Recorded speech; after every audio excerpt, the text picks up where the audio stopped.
In the NFL, which kicks off tomorrow night. Huge games this weekend. Dominique, first impression, Rams, Seahawks. Yeah, you know what it is. It's Sam Darnold in another big game. Like, we keep wanting him to step up in these moments. He's gotten another opportunity. He's going to get a few more before this season, when this season gets into the postseason. But right now, he has another chance to get revenge against the team that made him look as poor as anyone since the early days in his career. Super Bowl route will go through the winner of this game, it would appear. Peter, Steelers-Lions this weekend. First impression. All the pressure on the Lions, and guess who they have to beat? A familiar foe, if you will. Aaron Rodgers, coming off his best performance as a Steeler, going into Detroit with Detroit's playoff lives on the line. You know, Rodgers had some success in that building over many, many years as a Green Bay Packer. Kmart, you'll have that game. Meanwhile, I want your first impression of Patriots and Ravens. Greeny, I'm looking at Zach Orr and his defense. 48 hours after Ed Reed visited that team and spoke to the defense, they blanked Joe Brout against the Patriots and Travion Henderson. I don't know. And then Jeff, first impression, Saturday night special. Packers, Bears in Chicago. Bears physicality. No Micah Parsons. Everybody's wanting to know what this defense is going to look like without him. Go ground and pound. Ben Johnson has done a fantastic job with this run game he's created. They're physical up front, but that physicality leads to explosive plays for Caleb Williams. But they got to start in the trenches where they have excelled this season. Fired up to watch them. Okay, this is the NFL's oldest and fiercest rivalry, and they have played very few games that meant more than this one will. They played an NFC Championship game not that long ago, so I don't want to overstate it. But this is a monster game. Winner takes total control of the NFC North, it would seem, with what will then be 2 weeks remaining. Let me start over here, Kmart, first with you. We know Micah Parsons is down. How about Christian Watson for the Packers? That feels critical. So this is a huge one. Christian Watson left the game in the third quarter, was taken to the hospital with a chest injury. He was able to travel home. That's the good news. They are going to try to get him to play. They're hoping that he'll be able to play. We still got to see how the week goes. But even think about Jordan Love's production since week 8. It's a big reason because of Christian Watson. Amen. So to not have him would be dire for this team. So that feels like a big deal. Obviously, the loss of Micah Parsons is extraordinary. Peter, you talk to people there in Green Bay. What are they thinking now that they will have to go forward without him? That defensive coordinator, Jeff Hafley, has to be one of the most creative and most ready to pounce defensive coordinators in the league because Micah Parsons' loss is that big. What we're not talking enough about is what Micah Parsons was in the locker room and practice. Apparently, there was this perception that he wasn't one of these team leaders. He got there and totally changed the tempo and the tone in that defensive room.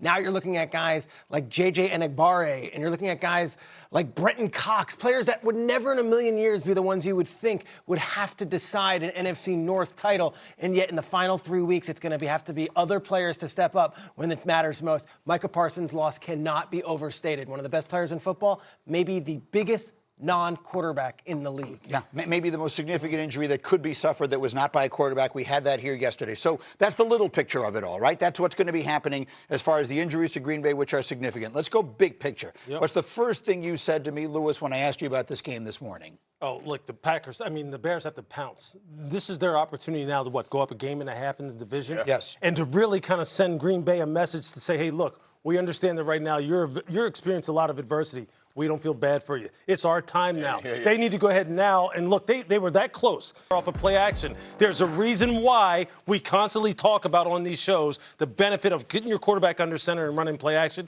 Caleb Williams is living proof of it. They need to execute that to a T this week, and I'm telling you, Chicago will be experiencing some joy they haven't experienced in a long time. A game and a half up in their division, I think they'd take it. I want to take it over to the Packers side because I think this is an enormous game for them. It's even bigger for them than it is for the Bears. We want to find out, of course, how this defense plays without Micah Parsons. They were good last year without Micah Parsons. But more importantly, they're a Super Bowl caliber team. And it's not over for them. But they're not going to win the Super Bowl if they have to win 3 playoff games on the road. That's the thing. If they can win this game, it puts them in position to win the division and at least get the reprieve of starting the playoffs at home. You don't see it happen often. Guys go 3 on the road and get it done. You can get it done if you get 1 home game. So I think that they are playing, especially with all the injuries. Being at home would save them 1 game. Yeah, that's a great point. I look at this like Buffalo and New England last week. Yeah. Now, this is the same game, right? It's the young, upcoming football team against the perennial power, right? And it's you think about what Ben Johnson has done. He has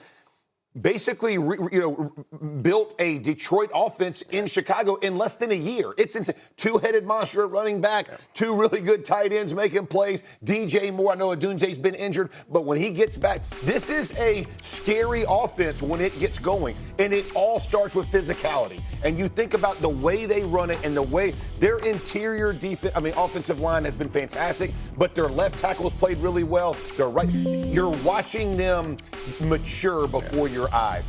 This is the moment. You go face the bully, do you punch him in the face? Like, that's literally what Ben Johnson is talking about all week. And we saw what happened in New England, and Josh Allen makes this miracle comeback. And all that. Can the Bears close them out? Because to Nick's point, all the pressure's on Green Bay. I mean, Chicago's playing with house money, man. Like, nobody expected this, and I know I'm fired up to watch it. I know that's the perception, and I think that is the way a lot of people feel, and rightfully so. You're not wrong. They're well ahead of schedule. But if I were to deliver a message, Lord knows they could get better messages than they can get from me.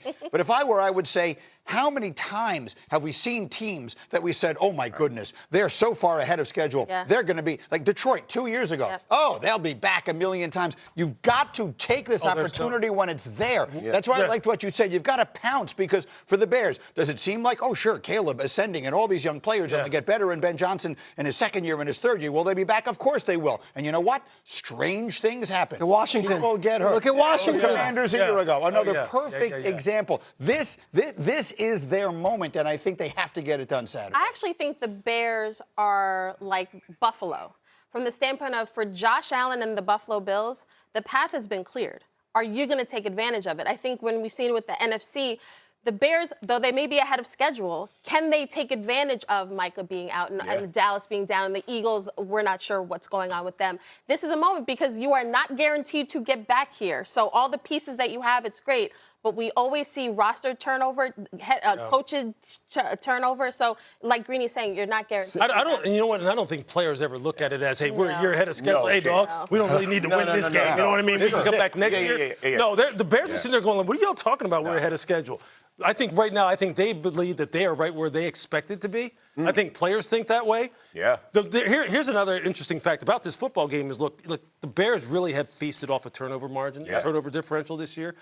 That's the one thing, I don't know. I mean, in your experience, like for me, turnover differential really kind of goes in waves and in spurts. Can you count on it all the time? Well, they've counted on it this year. It has really paid dividends for them.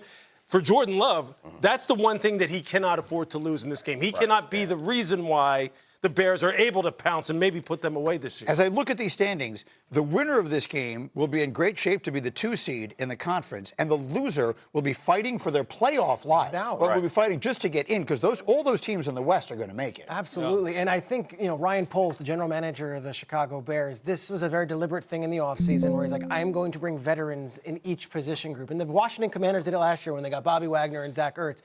For these guys, it's Joe Thuney, it's Case Keenum, it's Kevin Byard. These are players who have been there and done that, where the moment won't be too big. But a home game at Soldier Field in mid-December for the division? Are you kidding? I think the Bears fans will sign up for that. A team like this, they don't know how good they are, and that's the beauty of this. Is I think about the New England Patriots. You brought that up also. Is they don't know that they're championship worthy or not. All of us on the outside are like, you're a year early, maybe not. They don't know, and they believe that they're finding out every week. I think that missed opportunity against the Bears last time, like that was a wake-up call for them, and it reminded them, and I think it woke me up at least to say, I thought the Bears was like, a cute little story. Then you watch them beat the Eagles. Then you watch them contend with the Packers. And then you look at the field and you're like, man, and you have a quarterback who's able to do amazing things. You're like, hey, you guys are in good shape. I know the defense isn't perfect, but you're in good shape, and they turn the ball over. I think when I think about Jordan Love, like how big this moment is, look, he just had a great opportunity in Denver, right? And he got outplayed by Bo Nix. Like, you can card it however you want. Bo Nix lit it up, man. And not like check down, like push the ball down the field, go make explosive plays. Jordan Love, turn the ball. This is why you pay franchise money to quarterbacks. These games, right? When everybody else is hurt, I step up, I elevate other people's games. It's a big moment for Jordan Love. The cool thing about this, though, and we've talked about this numerous different times, especially when we're talking about the Eagles, in their lack of identity, the Bears know exactly who they are. For sure. And they do not deviate. It is about establishing the line of scrimmage. It is about putting that quarterback under center, run and play action. And on defense, you can best believe the defensive coaches are emphasizing, we got to turn this rock over.